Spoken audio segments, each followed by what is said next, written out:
most of them, at the bottom of the page in very small grey letters say, oh, the output of this may not be entirely correct and you may want to check it.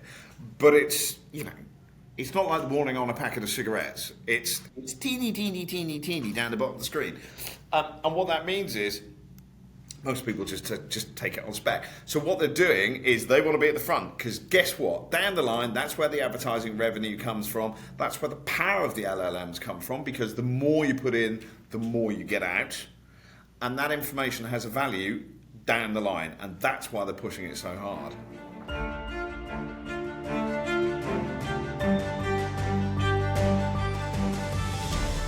Hello and welcome to the Tech Report. I'm Louis Sykes. Today we're joined by Graeme Stewart, Head of Public Sector at Checkpoint, the cybersecurity company fundamental in the creation of the firewall.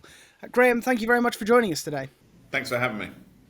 Well, Graeme, Google's CEO Sundar Pichai has issued a warning to the world not to blindly trust AI. What's behind this warning, and why should we be cautious when using these large language models? It's interesting, isn't it? It's all over their website. It's one of the tools they use. Fundamentally, the technology, particularly behind the large language models, is still quite immature.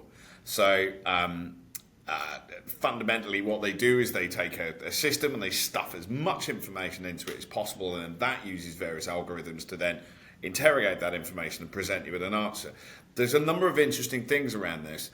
So one of the big things that I don't think gets talked about often enough before we get to the kind of mainstream stuff is quite often within these LLMs, you'll have an inherent bias, an editorial bias. So if you think about, if you pick up the Guardian newspaper, you have a reasonable idea of their editorial stance on what you're going to read in the columns. If you pick up the Times or the Telegraph or I don't know, the Sun or the Sport, you know what you're getting. The problem with these LLMs is you don't understand quite what the editorial bias is, and that will affect the way the algorithms work, and that will affect the output that you're receiving. Now, the problem with it is that this stuff spits out in a lovely, smooth, authoritative voice. It's the kind of, it sort of has this kind of lovely tone about it. It's like listening to Michael Parkinson. You just listen to everything it says and goes, boom, this is the truth. So if you flip this back to 3-4 years ago, so if you go, oh, I've got a bit of an eye infection, I'm just going to go onto Google or Bing and I'm going to put my symptoms in, and it would spit out goodness how many known responses, and you kind of wade through that and you go, okay, it's an eye infection, I don't have Ebola. The kind of, for comedic effect to make the point, I can put my symptoms in to a large language model and it would spit out Ebola, but do it in a lovely, soothing way. And I go, oh my God, I've got Ebola. And extreme to make the point. The point is that because they're authoritative, people believe them. And because there isn't a page full of links for you to click on, there is, but most people aren't going to bother clicking through the links to look at the background of the information that sits behind it. What that means is they accept it at face value. So you've got the editorial bias, you don't quite know where the information has come from, and this general acceptance that the information presented to you is true. That can't always be the case. Okay, that can't always be the case. In the same way that there are items presented on the news periodically that aren't as they appear. There are also, within an LLM, and because it's such an immature technology, this is still sort of building up this kind of head of steam. And the big point behind it is that it gets used for all kinds of things. People use it for all kinds of stuff, including, and jumping ahead potentially to the latter part of the conversation, for creating cyber attacks. And that's one of the things that kind of occupies my world the entire time, is because what AI is doing is it's a technological leap forward. So if you think about the people in the mills smashing up the looms in the 19th century because they thought it was taking their jobs. If you think about the typing pools in offices in the 60s and 70s, they're all gone. So a technological revolution is taking place right now, and we're not quite sure where that takes us. We're in that kind of situation where we're not sure. I'm metaphorically working in the typing pool. What does that mean for my job? And so what he's talking about is this level of caution, the uncertainty about what it means, the uncertainty of the output, and the uncertainty of where it takes us. And yet, Google, along with many other AI companies, have really wholeheartedly embraced AI. As you mentioned, Google's own LLM Gemini now appears at the top of most, if not all, Google searches completely by default. Is there a level of irresponsibility here among some tech companies in the way that AI is being marketed? I think. I think irresponsibility is potentially quite a strong way of describing it. What I would say is this: it's undoubtedly the next big leap forward. Okay, really since the launch of the browser, really in the kind of early 90s, this is the next big leap forward, and everyone wants to be at the front of the game, and everyone wants to be ChatGPT is kind of morphed into the word. Like Google, I Google something, or ChatGPT is kind of the metaphor for the LLMs. All of them want to be at the front of that, which means certain things, to my view, are they're not putting cautions. I mean, most of them at the bottom of the page in very small grey letters say, "Oh, the output of this may not be entirely correct, and you may want to check it." But it's it's not like the warning on a packet of cigarettes. It's teeny down the bottom of the screen.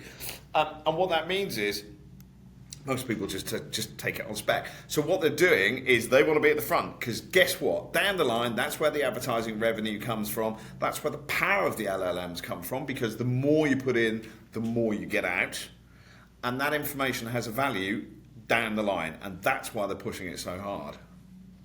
So is there a role for a regulator here, and maybe not even a traditional business or technology regulator, but something like Ofcom to give an almost editorial set of rules for LLMs?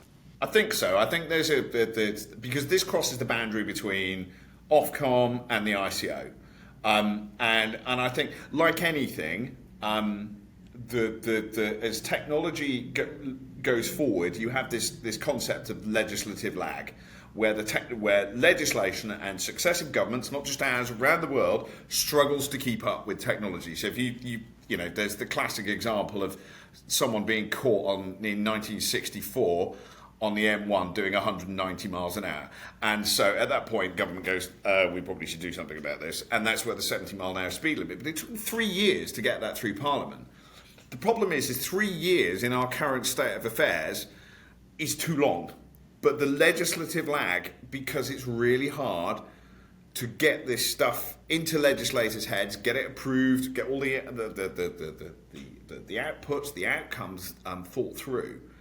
And so it's really hard. But I definitely think there's something that sits between the ICO, between Ofcom, that puts pressure on these organisations to have controls and measures in place. The only caveat I would add to this is, if you look at the difficulty that regulatory authorities around the world have had with social media and limiting, how children access it. In the UK, we've got the Online Safety Act, but that's taken 20 years to come to fruition.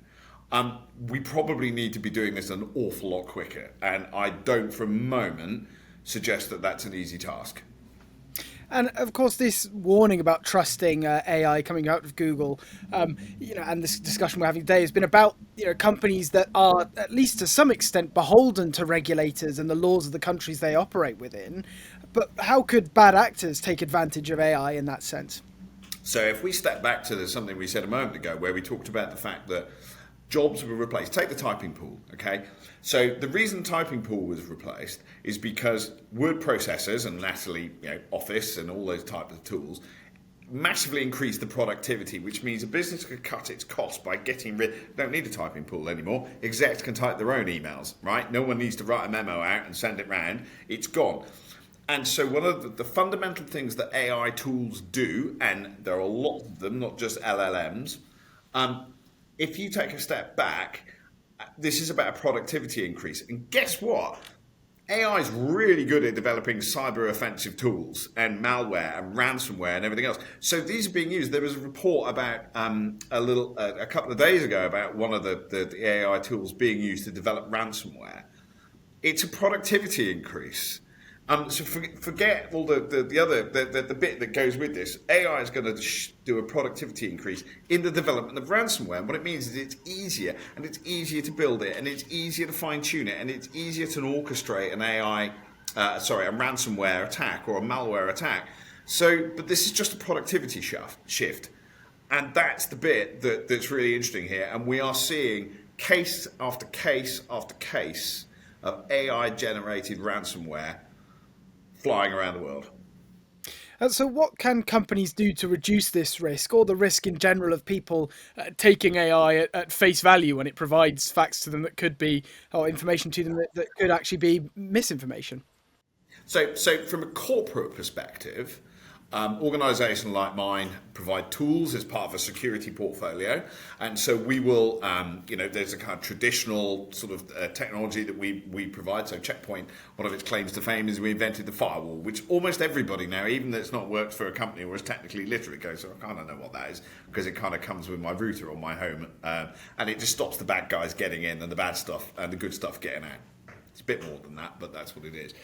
So companies like mine are developing tools to allow companies to regulate and stop people putting the wrong information. You don't want, Steve in accounts dumping this year's figures into the LLM to get them to make it look pretty. That's then owned by the LLM, and if it's in a regulated financial environment, that could be pretty catastrophic for shares and financial conduct authority. So there's that bit of it, and then there's this idea that people are just using it, and I mean I use it all the time. I use it to reorder my thoughts. I use it to help me with write presentations, and it's a fabulous tool or tool sets for doing that.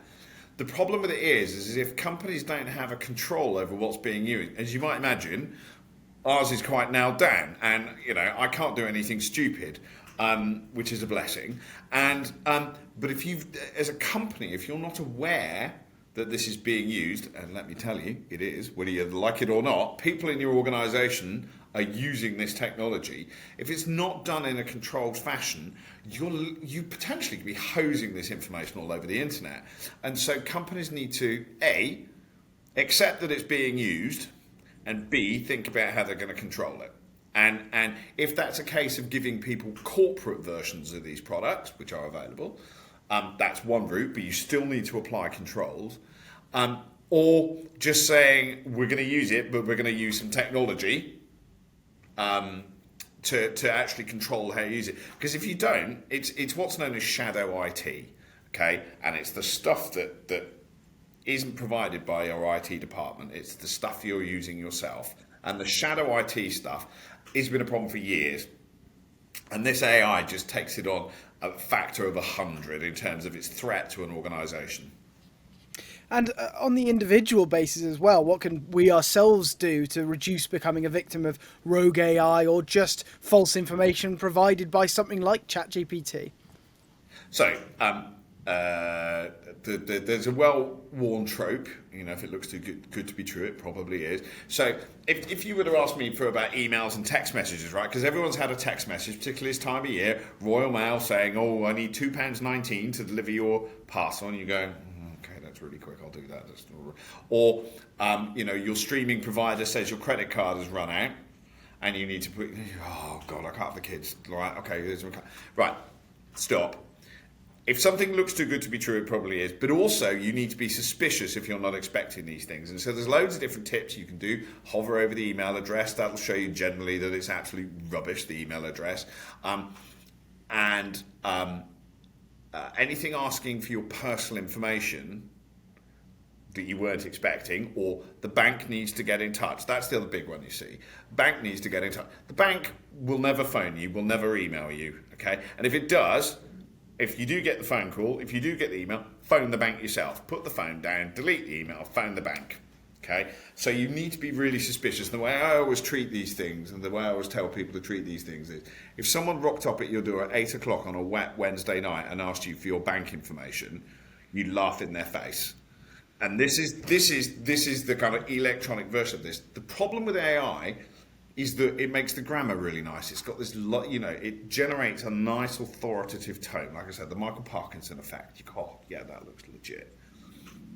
You have to be really super suspicious of these things. Anything asking you for something, for personal information, for banking information, you have to be suspicious of it. If you're not sure, like the bank one is the big one, okay? There's loads of reports of, people being phoned, generally, people in sort of vulnerable people, sort of elderly people or like that, being phoned by the bank, okay? So there's two things you can do there. The first thing you can do is you can put the phone down and phone the bank yourself. The second one is you can dial 159 and report a fraud. And those things are available. So I guess the summary of this is people have to be super suspicious the entire time. It's the wet Wednesday night. If someone turned up asking for your details at 8 o'clock on a wet Wednesday night, would you give it to them? Graeme Stewart from Head of Public Sector at Checkpoint, thank you very much for joining me today on the Tech Report. Thanks a lot.